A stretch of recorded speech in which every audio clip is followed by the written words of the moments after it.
Yes, indeed, ladies and gentlemen, welcome to the First Class, Second Place podcast. I'm your host, Jason Enrique, and with me today I got IzzyNyce, a.k.a. the future king of urban pop, a.k.a. the pen god.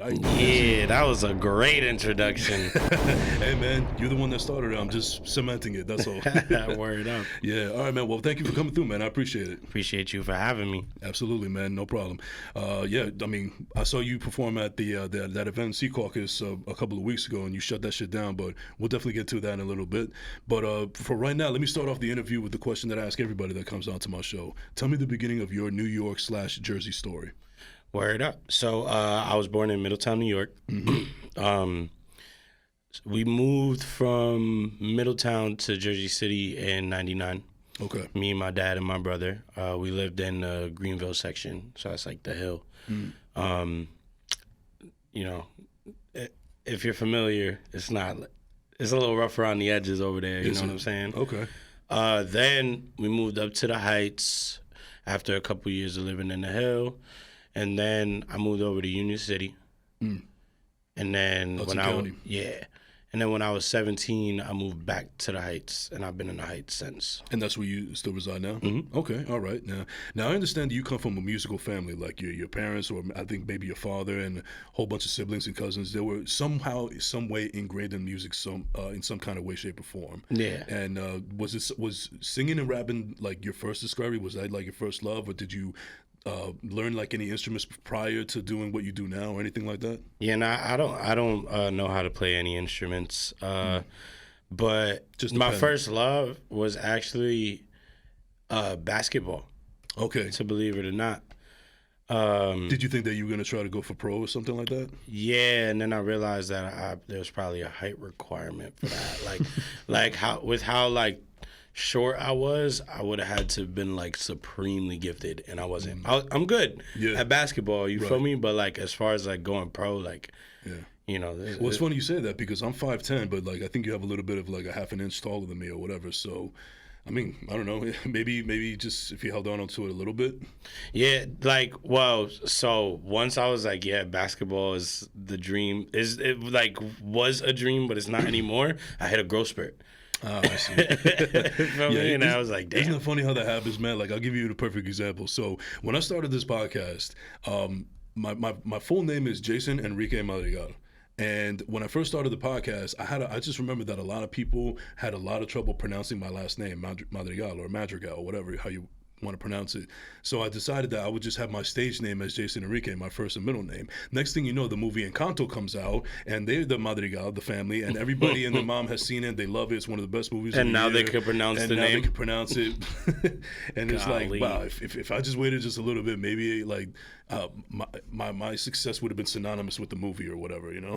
Word. Yeah. Definitely. Yeah, but I understand also that, you know, as far as like continuing on the subject of music, that like it seemed like you were more into music than your actual schoolwork. Like, it was like basically that took over your studies, and like this is basically something that you knew that you wanted to do ahead of time. Yeah, for sure. Like even though I said like, you know, basketball was always a dream, but I always like wrote music. Feel me? Not like, you know, notes and stuff like that, but like, you know, just writing raps or like songs to sing. And so, like, I wasn't, like, a terrible student, per se, but I was more of a student of the game. I got you. Rather than, like, trying to learn science and math and all that other shit. Like, you know, it's important, but not for what I want to do. Right. So, with that being said, as far as being a student of the game and not listening to your science teacher or social studies or algebra or whatever, you being a student in the game, who would you say were your influences, like basically your professors, your teachers, as far as music is concerned? Tupac, Michael Jackson, Nas, John Bellion. I have a bunch. Yeah. You know? But those are just off the top of your head. Yeah, those are just some off the top of my head. And usually when they come off the top of your head, that's when you know that's the upper echelon. Like, you know, that's the one that you have to put at first before you actually start going down to the nitty gritty of the lower half. Right. Yeah. Mm-hmm. No, but that's like there's tiers. Right. That's exactly. tier one. Mm-hmm. Feel me? Yeah, like you know that LeBron is number one right now, but it's going to take you time to get to Jalen Brunson at the bottom, you know? Right. Yeah, so, but, you know, you also call yourself a wordsmith, and I guess to elaborate a little bit more on that, like, it's not, you're not just relegated to just rapping. You're also relegated to like songwriting and singing and basically everything that has to do vocal wise and lyrics wise. Yeah. Yeah. Yeah, like people, I definitely look at myself as a wordsmith, right? And I feel like people just like to associate that with MCs, like rappers. Yeah. Right? But I feel like a wordsmith is someone who can pen anything. Yeah. You know what I AKA mean? the pen god. Yeah. Literally. Yeah. Speaking of which, and I'm this type of individual as well. I come from an era where like, even still to this day, I'm one of those people that I'm never without a pen because I was always a person that was always writing down my thoughts, writing down lyrics, whatever. You know, especially during a time when we didn't have, you know, cell phones or iPads or anything where you could just simply just type it up. I mean, I've seen a bunch of rappers nowadays that when they need to go into the booth and they do their lyrics, they're looking at an iPhone or something, or the you know, when they had a BlackBerry. I actually come from a school where you actually had a pad, need to have a pad and a pen, and I'm still kind of in that way. So. I would say, are you one of those people that, like, you know, you still, if you call yourself the pen god, are you one of those people that has to always have a pen and the pen, take it old school, or are you more advanced into the technology now? Well, I definitely started off with the pen and the pad. And then just out of convenience, I went to the cell phone, but like sometimes writing on the cell phone is just like you're not really feeling it. You're just kind of like punching in letters and shit as opposed to like, you know, sitting there and like writing something down, which is how you remember shit better, is when you write it down as opposed to, you know. But now like I more like premeditate stuff in my head and then I'll do it. Okay. As opposed to you know, like sitting there and writing, because I feel like I've gotten to a point where it's like writing puts me in a box, feel me, and it makes shit feel stale. So it's not that I don't write, it's that I'm writing in my head now. You know, like I guess like on some like Hove, Lil Wayne type vibes. Yeah, it's funny how some people just, their brains are wired differently. I mean, people have like phenomenal memories that they knew something that they wrote down on a piece of paper from like 20 years ago. That's just how they're wired, you know. So I guess you kind of fit into that criteria, so to speak. Yeah, yeah, I would think. I mean, I don't have like the best memory for a lot of shit, but music, I definitely do. Well, that's all about priorities, you know. Music is a priority to you, so that's always going to be number one as far as like your memory is concerned. And you know, going back to what we were talking about just a little bit a while ago about that event that we went to, I think it was All Eyes on Me or something like that. Yeah, the All Eyes on Me artist experience. Shout out Uniquely Coordinated. Yeah, shout out Miss Byrne, 50 Rags, yep. Bunk. You know, those are all amazing people. Right. And that was such an awesome event. I'm definitely glad that I got to attend it. And I'm looking at all these acts, and, you know, the majority of them, if not all of them, are from Jersey, and they're actually showing this Jersey pride that, you know, this is where we're from, and we're going to take it to the top, and so on and so forth. With that being said, coming from Jersey, do you feel like a lot of artists are overlooked, or are we in too much of competition with each other? I think two things could be true. Okay. I feel like we're very overlooked, especially, I mean, like, look at the shadow that we're in. Yeah. Feel me? New York. We're in the shadow of the right across the river. Yeah, you feel me? Yeah, dead ass. But also, I feel like because we spend so much time in that shadow, that everyone, at least like here in Jersey, is like, oh, I got to do this like myself, and I don't want help from you. I don't want help from you. I don't want help from anybody. Like, it's me. Feel me? And that's a terrible way to view things, because like it takes a community to actually make something flourish. You know, and that's why New York like is like the mecca of music, or one of them at least, and like Atlanta and LA. It's because when you go to those places, those guys are all walking into each other's sessions and like, oh, damn, that's hard. You need a verse on that. Feel me? Like, even if you're nobody, bro, like the biggest artists will walk into your space and be like, damn, that's hard. Like, I'm trying to build. What's up? Even if they don't have on the record, like, yo, like, I got these opportunities. You know what I'm saying? And I feel like we don't do that enough. Right. Pretty early in your career, I'm assuming that you're still like kind of early in it, or, you know, even make an argument that you're in your prime, so to speak. What would you say is the biggest accomplishment that you've achieved so far in your young career? Is there anybody that you once dreamed of working with one time, and then you finally got a chance to something like that? So, all right, this is actually very recent. This happened yesterday. Oh, okay. So I had Immortal Technique and Wow. Akir in my studio yesterday. Wow, that's major. Yeah, so Especially in my circles, that's major. like I'm a huge tech fan, feel Yeah. me? And Akir. I think they're like those are two people that I always wanted to meet, and I got to meet them both in one shot. Feel me? And they use the space as a recording space, but I got to build and like pick their brains and shit, which is actually worth more than, you know, having them come in and lay down some records and slide. Feel me? Like I got to actually get in their heads a little bit. Right. Isn't that such a great feeling though? Because let me explain it to you. So a couple of weeks ago, we're right now at Bravery Studio. Shout out to Marvin Perdomo behind the glass right now. Shout out Marv. Bravery up. And a couple of weeks ago, I had a guest on by the name of Joe Beningo. Now, if you're a big sports fan and listened to the radio back then, you knew who he was, and that was a big deal for me.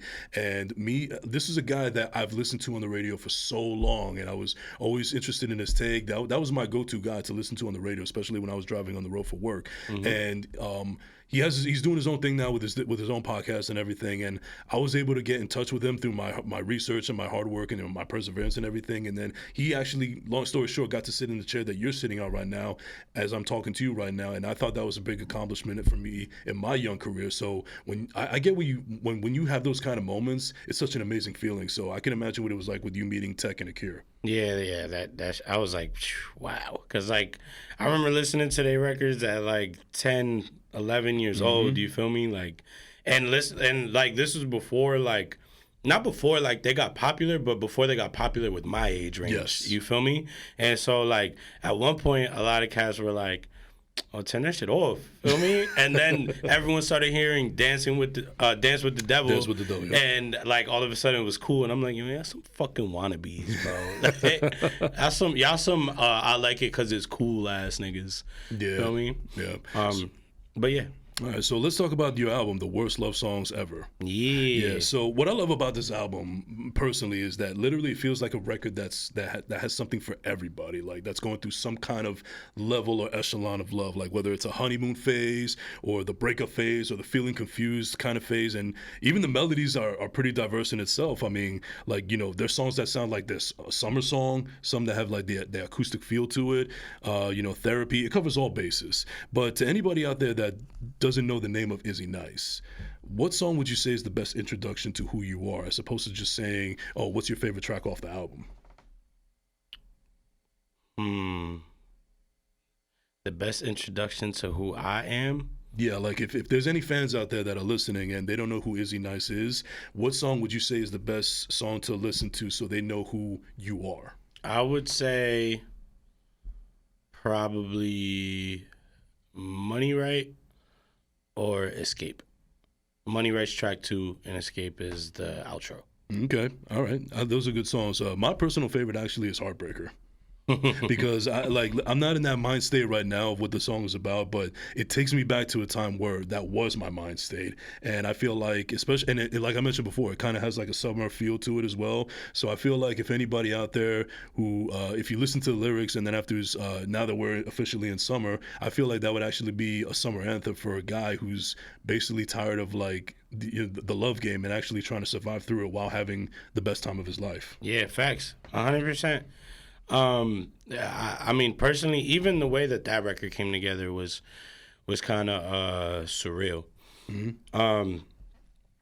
So Justin Love and Cassie are on the records, well, are on that record, and so Justin had ended up flying out from LA to Jersey, right? And now, like, I'm Cito's my best friend, so him and Justin are very, very close and shit.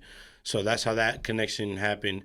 But Justin ended up like, coming to the stew while he was out here. And I was gonna show him the record, right? But then I was like, like this is like before I was like me. Like I had this record before like for a minute before. Like you had that in the arsenal. Yeah, you feel me? And so Cito walks in the room, like me and Justin like wake up. Niggas crash there and shit. You know how it goes with the studio life. Niggas crash there. Cito walks in the room the next day. He's like, "Yo, you play Justin that record?" And I'm like, "Nah." And he's like, "Play it for him." So he I play it for him, and Justin's like, yeah, I'll hop on this, no problem. So boom, Justin, he does his verse, you know, and then some like harmonies and all that on the hook. And then we're like, yo, who could we get on the third verse? And then we're throwing out a bunch of names. And then I was like, yo, how about Casio? And I had just connected with Casio, like maybe like a week prior to that. But I didn't really have a relationship with him yet. You feel me? Okay. He just reached out. He's like, yo, bro, you're fire. I'd love to work one day, you know? And, you know, I was like, yo, bro, same. And so Cito was like, I'll call him right now. And he calls him, yo, this man, and this is why I fuck with Cats heavy, because he left his session that he was in when we called him, came to my session, and laid his verse down. And I had stepped out to go get food. By the time I got back, he was gone. Verse was done. Wow. Feel me? So like I just think that's a cool story to tell all the time. That is pretty dope. I like that. That was like really organic. Feel me? Yeah, and usually that's when the best material tends to come out, in my opinion. Yeah. I mentioned before on the show plenty of times to my audience, and I'm not going to get back down this road again, but I just wanted to mention to you that there was a time in my life where I was actually an artist myself. I was doing music, and I come from a weird era where when people wanted to make music, it was like I was right in that middle of that era where you had to make a demo on a CD, or, you know, your performances were the real moneymaker for you, and you also had to have a slew of mixtapes ready for the street, especially if street cred was important to you. And then I think I just kind of gave up around the time when SoundCloud was starting to become a big thing. And now looking back on it, it seems like SoundCloud is like the MySpace for music artists nowadays, so to speak. So how did you get into SoundCloud in the beginning, and like has that done wonders for you in your career? Was there any like trials and tribulations that you had to go through, not specifically with SoundCloud, but the early stages of your career? Well, shout out SoundCloud, because that was the first platform I was dropping any music on, and it was free, you know. I don't drop music on it anymore. Like kind of like when I upload through just DistroKid, it does it just because like that's one of the boxes that are checked like on some default shit. So if you see myself on SoundCloud now, like probably ever since The Worst Love Songs Ever came out, right, that's what that is. It's not me like uploading onto my page. But I feel like, so being like a hybrid like rapper singer was always kind of tough, especially like on the singing side, because at it's funny because, and this is why I say like people only like shit because shit's cool, right? Like that shit was whack. People say, yo, what the fuck, singing that shit soft, this and that, I like knock my teeth out, nigga. You want me to stop singing, you know? But then like Drake happened. Okay. And that shit was cool. Yeah. Feel me? So now I was like, all right, now y'all really done, because now I'm gonna be singing my ass off on all these records.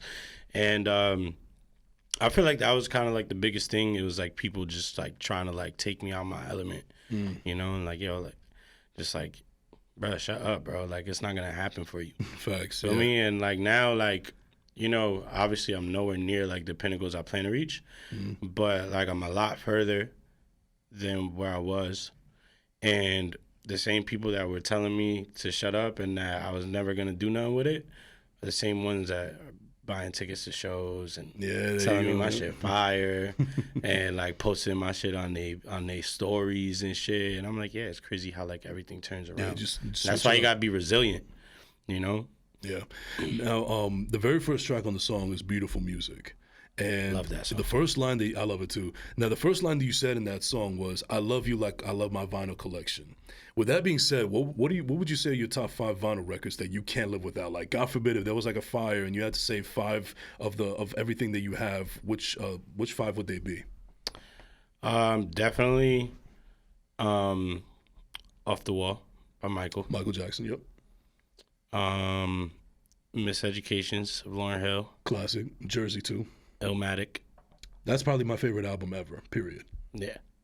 Like, I think, yo, if you ask me, like, that might be like one of the best. If at the very least, hip hop albums ever, like top 3, like without no debate, no debate, without a doubt. Feel me? Thriller. Number 4. Yep. And damn. So it's always hard when we get to this last one because I feel like I'm cheating somebody. Number 5. I would say. I don't know. Probably Nevermind by Nirvana.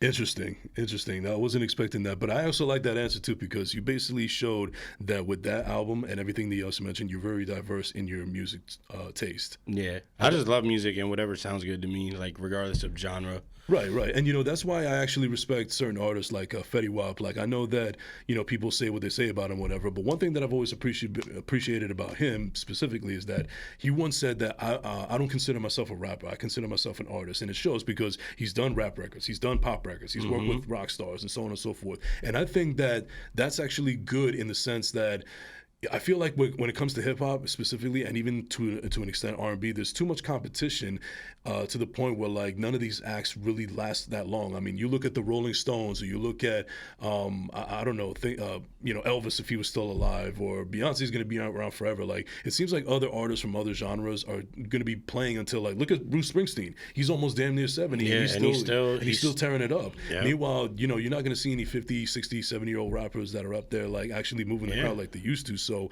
and I think a part of that is due to the fact that it's almost like they don't want to pass the torch. Like it's too much competition. They want to hold on to it as much as they can. And if you're going to take the torch from me, you're going to have to fight me for it. I just wanted to know what's your take on that. Do you agree or do you have a different perspective on it? Well, I agree, right? But I think it stems from living in like certain environments where like it doesn't feel like you can make it out. Feel me? And so like when you have that kind of a chip on your shoulder, when you do make it out, you forget to remove the chip. Feel me? Because that chip is what got you to, to get out of that environment and change your life and all that. Point. So now, like, you don't want to give it up because you feel like if you give it up, you're losing something. You feel me? And it's not even giving it up. It's passing the torch, like you said. Right. And I feel like in hip-hop, it's such a competitive atmosphere. It's like gladiator sport. You feel me? Yeah. And I feel like that's why that doesn't happen in hip hop, like it happens in like pop and rock, and feel me, because I feel like they can, for the most part, because people are still people, but for the most part they could, be able to say like, yo, like this is the next guy. Yeah. Yeah, that's kind of what I feel about it. No, and you make some really good points as well. That was kind of a way that I didn't look at it at first, but that's actually a good way to look at it. So, but you're right in the sense that both can be right. Yeah, absolutely, for sure, 100%. Yeah. So I've caught you not just your music, but I've also caught you on a couple of interviews. Like shout out to Joe Fiucarino of Therapy Without a Degree. You were on his platform. That's where I initially discovered you, and I discovered the album. And during that interview, you mentioned that you're also a big movie guy, which I am as well. So I'm also excited about this topic as well. I watch more movies than I do shows, believe it or not. And you said something that was so funny, relatable to me. Like you mentioned the movie Good Luck Chuck, where you felt like every girl that you hooked up with was going to immediately find the one true love, kind of like Dane Cook's character did. And I've said for the longest time that was me. Like I was definitely the Good Luck Chuck, and it made me want to analyze what the hell I was doing wrong, not just in my dating life, but in my everyday life. And you use music as a way to express your frustrations and love, and how you felt when you couldn't catch a break. Right. So what's the question? But basically, my bad. No. I actually got a little. I just got lost in all the Nah, you know what? That's shit just, you were saying. That's just me. Like I go down the rabbit hole and I can go on and on. But as a part of your process when making music, like movies. You like having a movie on mute playing in the background, and that's like kind of like your creative process. I thought that was pretty cool. Like, what are some of the movies that you say you'll be playing in the background while you're making this particular album? Definitely like any Star Wars, anything. You feel me? Whether it's Lego Star Wars or feel me, Episode 4 or Episode 1 or Rogue One or a Han Solo movie, like it doesn't matter. Have you seen the new Obi-Wan? Yes. Oh my God, I'm hooked. Yeah, you know what? I've always said that I wasn't always the biggest Star Wars fan. I love Star Wars. Like I've seen every movie, but I've only seen like maybe once or twice. And I was never one of those people that like, oh my God, the new Star Wars is coming out. I got to go see it on this day and that day. Like I appreciate it. It's not that I'm hating on it. It's just I just never fell into that realm of being a fanboy of it. I just appreciate it, but I don't know if I'm like a huge fan of that. But I feel like I definitely need to see the Obi-Wan thing because it's just been lauded all over the place, and everybody's saying how crazy it is. Even people that I know that are not into Star Wars, and I guess to a lesser extent, I might have to even see the Mandalorian. How about? Did you check that one out as well? Honestly, that's like probably the only Star Wars, like the piece of Star Wars lore that I haven't seen. Okay. But I'm definitely gonna make some time to watch it. I just gotta get some downtime. Yeah, I hear you, man. We're always doing something, man. I know that I've been busy with this podcast and also everyday life, and I can imagine what it's like for you, trying to get your music off the ground and also dealing with everyday life as well. Yeah, bro, that shit is definitely, it could be tough, but it's nothing that I can't handle. Yeah, feel me? Yeah, God won't put you in any situation that you can't handle. Facts. Yeah. So, as I said before, I legitimately love your music. Otherwise, I wouldn't have you on the show because I only invite really talented people on the show and people that I actually believe in their talent and I feel like they could bring something to the table. But I will say that there's a lot of sounds and melodies and structures of the songs that you have that aren't necessarily breaking new ground, so to speak. Like it doesn't have any particular sound that's different from others, but that's actually a testament how good of a performer and a writer you are because the beats are very similar to a lot of songs that are out there, but your voice and your writing is what separates the rest. And with that being said, in an industry that stresses you to draw the line between being original and knowing what people want to listen to, how much of that goes into the process of being an artist for you personally? For me personally, none of it. Because I don't care for the politics. Mm-hmm. I don't care for you need to make that catchy song because we need a hit. I'm going to go in there and I'm going to make what feels right. And if it ends up being a hit, then that's fucking great. But if not, then I'm going to keep working. Anyway, like that doesn't mean that it's not great music. It just means that it's not a hit. Right. And I think that's where people get the lines blurred.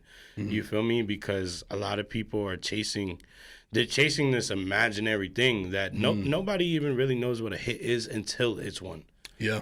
You feel me? Like, or until it's not. And then you can say it's not one. You feel me? Like whether it flops or flies. Mm-hmm. Like that's the only time you can determine like, if something's actually a hit. Yeah. Feel me? Like if Thriller would have flopped. Yeah. Feel me? Yeah, absolutely. Yeah. And you never really know how a record turns out.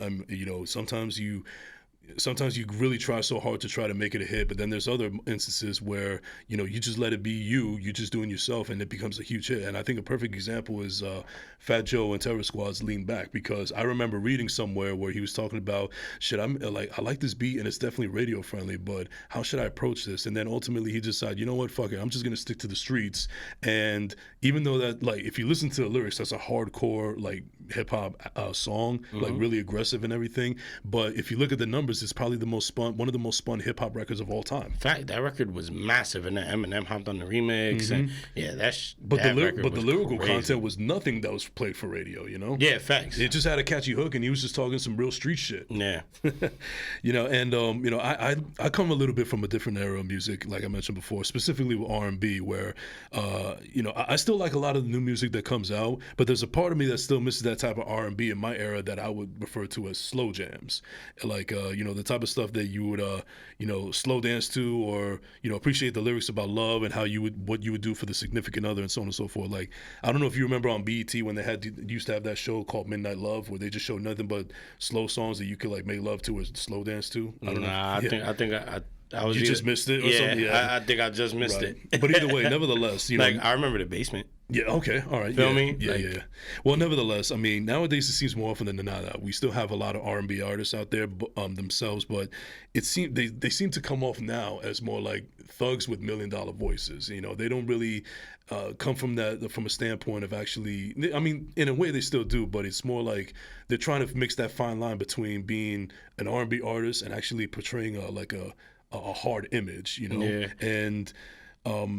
and dare I say, even with the overuse of auto-tune, and they even sample both lyrics and melodies from songs that aren't even 10 years old now. So call me old school, whatever. Why do you think that it has become more acceptable to recycle everything now as opposed to actually wanting to make something that was original and that can be appreciated 20, 30, 40 years from now? I feel like it's because, like, everything's been done. You know what I'm saying? Like, so now it's like, it's gonna be very hard to invent something in music, you know. But innovation is something else. Like, you know, there's house music, Yeah. and then there's Baltimore club, Jersey club, and now there's drill, and then Jersey drill. Like, you feel me? Like, it's all just extensions of this one pattern, the boom, boom, boom, boom. Feel me? And then people just went in and innovated it. That's just like, you know, an example. But yeah, that's how I feel. Like, it's hard to you know, shift the culture with something new, especially if you're not like a big artist, like a Drake or like, you know, a Michael or a Chris Brown. Like, if you don't have like a certain stature, a lot of people will be like, nah, that's whack. But as soon as that big artist does it, it's like, oh, nah, that's cool. Again, people only like what's cool. You feel me?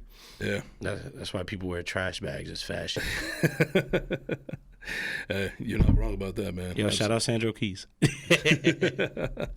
Yeah, so I also wanted to talk about a little bit what actually you're rocking the hat right now, the new Mecca. Yes, sir. Now, according to you, if you can name a few people off the top of your head, like I'm talking about big famous names in music, who would you say are the ones you consider part of the old Mecca, like in terms of inspiring you to be the brand that new Mecca is? Wu-Tang, for sure.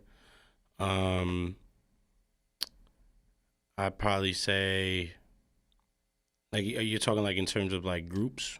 Well, yeah, I mean, Or like anything that would like kind of like reflect like maybe like where yeah, basically like, you know how Rockefeller was like a huge thing so where everybody definitely. wanted to rock a Rockefeller chain back in the day. Yeah. You know, when So, when they were like, looking to be signed. Wu-Tang, definitely like Rockefeller, like that whole like Rock Dynasty shit. I'd say probably like the whole Shady Aftermath, G-Unit, like camp, how like they all like D12, how they all just like ran with each other, you feel me? They supported each other, they had each other's backs, and you know, they believed in each other most importantly. Feel me? Jay might be a little more pragmatic, but you know. but still, but they still kept it as a team. Yeah, exactly. It was cohesive at one point. Exactly. Yeah, I mean, I remember watching some of those Source magazines. Remember the Source magazines where like they had Jay-Z, Damon Dash, and Beans, and all them dudes, and you were like, damn, that's kind of like a clique that I wish I would like to have or be a part of, or even they look create my mad own. Cool. Feel me? And it's like, They made it cool to be illegal, so to speak. Anyway, yo, straight up. Right, but I think that's I've been checking out some of the artists and some of the people they got rocking with New Mecca. I think a lot of them are very talented. I think all of them are heading in the right trajectory, and I just wish them all you know, big success and everything to you and the brand and everything else. Where we appreciate that. Yeah, you're welcome, for bro. sure, man. Yeah. This shit really take a village. Yeah, it really does, man. I know from experience from my own past life. Well, veering off from music a little bit, let's get into a little bit more, a couple topics. Like you said that basketball was your first love. Yeah. Yeah. What's your trajectory on sports now? Like, who do you like watching? Who do you like emulating? Matter of fact, when you were a kid playing sports, was there any kind of athlete that you kind of emulated or built your game around? Like, I'll give you for an example. My brother, he loves the NBA, he loves basketball as well as much as you do. But when we were on the courts, the person that he always tried to emulate, it was Jason Kidd. So I don't know if there was any athlete on any kind of sport, not just basketball, that you tried to emulate when you were younger and kind of like applied that to everyday life. Kobe. There you go. Kobe, RP to Bean. I like, and it extended past basketball with that guy. Feel me? Just like who he was as a person and like his brain. Feel me? And I think that's kind of where, because you know, like, I could go back and I could watch tape on Michael, you feel me? But like Kobe's more my time. Like I just kind of missed like being able to watch Michael live. Right. Feel me? But like, you know, I've been to, you know, I've watched Kobe Bryant play with my own eyes, you feel me? Like in person, like in the finals nonetheless, you know what I'm saying? Like, and just like, and like I actually even got to talk to him once. Really? Yeah, man. Wow. When I was a kid, I was like probably like 9, 10. My dad worked, he still does, works for the Nets, feel me? But he worked for them like when they were at the IzzyNyce Center. Oh, okay. That's going way back. And so, like, even that day, like, I met Usher that day. I met somebody else. that day too. But like it's all kind of a blur once you meet Kobe Bryant. You know what I'm saying? And then like Yeah, he just sticks out, bro. you know, I got an autograph, and I was just thinking, you know, like, how can I be like you? You know, that's what I feel like that was the perfect question to ask. Maybe I could have asked him something. Yeah, I mean, it's a very flattering question. You feel Absolutely. me? Like, how can I be like you? And he's like, you gotta be a killer. Yeah. You know what I mean? And I think that's when I started becoming psychotic about, you know, whether it was basketball or music. You feel me? Like, not like psychotic in the world and shit. You had a killer instinct. Yeah, like that's when I started developing like that killer will, you know, like by any means, even if I lose, like I'm gonna leave it all out there. Yeah, and I don't feel like a lot of athletes, specifically in basketball, don't have that mentality anymore. They and don't. I think that's what makes Kobe stick out even more to this day. Yeah, I feel like a lot of cats were just talented enough to get to the league, and it's life-changing money, and that's good enough for them. Or they just want to go to a ready-made situation, like unfortunately what we have right now with Kevin Durant. Yeah, man. You know, KD. First of all, KD is great. Yeah, He's a great basketball player. Yeah, don't get me wrong. He's a great talent. You know, everyone killed LeBron for going to South Beach. Feel me? But that team wasn't even as good as the Golden State Warriors were in 2015. Like, you feel me? Like, yeah, you know, and you know, I'm a Knicks fan, so obviously I haven't had much to cheer about, and as far as basketball is concerned, I know it's been hard for you, bro. It's definitely been hard. I mean, hey, I'm also a Jets fan, so it's definitely been hard for me. Oh God! But yeah, I know you hate Tom Brady. I mean, he doesn't like us, so why should I like him? That's all I'll say. Hey, man. No, but going back to the Golden State Warriors, I mean, even though even though they're not my team, and I don't necessarily agree with all these kids, you know, being fans of them all of a sudden because of all the championships they win or whatever, they're just hopping on a bandwagon. The one thing that I could really respect for them is that they're basically the blueprint of how to build a franchise in basketball, because they ended up getting a star player in Kevin Durant at one point, but that was when they built it from the ground up. They had a foundation and they stick together, and that's the kind of teams that, not just in basketball but any sport, that I like to see, especially if it is an actual team sport, not an individual sport. Sure. And you know, we're just living in a time now where everybody wants to go to a ready-made situation. Like when Kevin Durant just announced a couple of days ago that he wanted to be traded from Brooklyn, what were his two destinations? Phoenix and Miami. Those two places are already ready-made situations that you add one more piece to them and they could actually win the championship. Especially you add Kevin Durant to them. Yeah. But we already saw that with Golden State. So that kind of, as much as I think he's a phenomenal player, and he really is, his his talent is undeniable. But as far as like his intangibles and how his way of thinking, it's a little bit out of the park for me. Yeah. Well, you know, a lot of people, they go, well, Steph needed KD. How? He won without him already. Right. And he just won again without him. Yeah, and then he just won again without him. Like, yeah, KD definitely made it overkill. But Steph, Clay, and Draymond, and Iggy and all them, they definitely could have won another chip without him. Feel me? Maybe not 2. Maybe not 3 and 4 years. You feel me? But or 3 and 5 years. I forget what it was. Was it? Right? I want to say it's 4 years. Yeah, 3 and 4 years. Maybe not that, but I'm pretty sure they could get 2 against the Caps. You know what I mean? Especially you have the greatest shooter to ever walk the earth on your team, and his side and his right hand man is also one of the greatest shooters of the basketball. You feel me? And I feel like even the way that Golden State was just put together, like all 3 of those guys were drafted there. You feel me? It's not like they traded and linked up and we're gonna form this team. Like no, like they're literally the core of that team. You know, and Jerry West is probably one of the greatest basketball minds for even putting something like that together. Yeah. You know, he put together Shaq and Kobe. You know, at first he was against Magic being a point guard, but ultimately, like he helped with that situation. Yeah, he's a great basketball mind, but I feel like basketball right now is weird because everyone's just trying to form a super team. Yeah, unfortunately. Feel me? And I think that's why I'm a Lakers fan. I'm diehard. Feel me? We suck. So when it gets to the playoffs, I rock with Golden State, but I rock with Golden State not because I'm a bandwagoner, because I never claimed that as my team, but I love the idea of they came together so organically and you know, besides like pieces moving around like the core of the team, those guys literally like did it all together. Yeah. You feel me? And like you just gotta love that. Absolutely. I love it, respect it, and appreciate it. And, you know, with that being said, man, good luck to your Lakers next year, bro. Man. Hey. Kyrie. All right. Well, anyway, we're about to close out this episode in a little bit. But before we go, I just want to ask one more question that I've got a chance to ask everybody that comes on the show, and I want to ask you this community as well. So you, IzzyNyce, if they were to make a movie on your life, which actor would you like to see portray your character and why?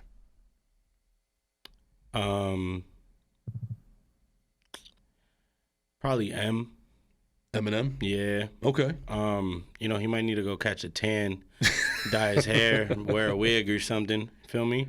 But I mean, we share the same birthday. Oh, so nice. I can only imagine like personality wise we're probably like, you know, more similar than we are different. Yeah.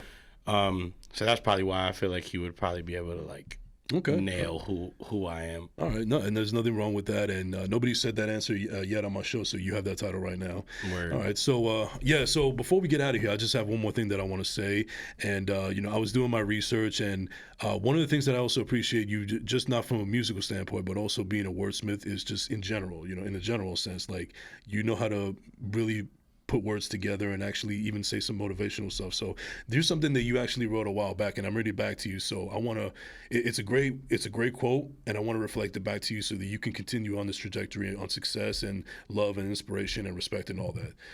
All the work that we put in will never go unnoticed. Life isn't about how many times you won. It's about how many times you lost and decided to keep going in order to succeed. I promise it's going to pay off. And with that being said, keep doing your thing. I promise it's going to pay off, Izzy. I appreciate that, man. You're welcome, bro. All right, well, ladies and gentlemen, that's going to do it for this episode of First Class, Second Place. I want to thank my guest, IzzyNyce, a.k.a. the Pen God, for coming through. Is there anyone you got to shout out to before we close out? Well, you know I got to give a shout out to the new Mecca. Shout out to my people over at Uniquely Coordinated. Shout out Joe for him even having me on his platform to be able to make it possible for me to be on this platform. Jersey Media, what up? Shout out Jersey. You already know, Big 201.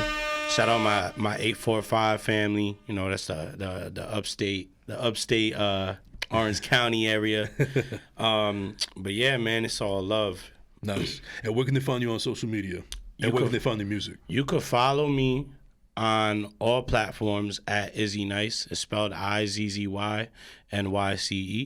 And that's also how you could find my music. But there's no space in the name on DSPs. Okay. I like it. All right, and that'll do it for this episode. And you can find me at JasonEnrique_ on Instagram and Twitter. And don't forget to follow the First Class Second Place podcast page on IG as well. And don't forget to like and subscribe. This has been the First Class Second Place podcast. We out.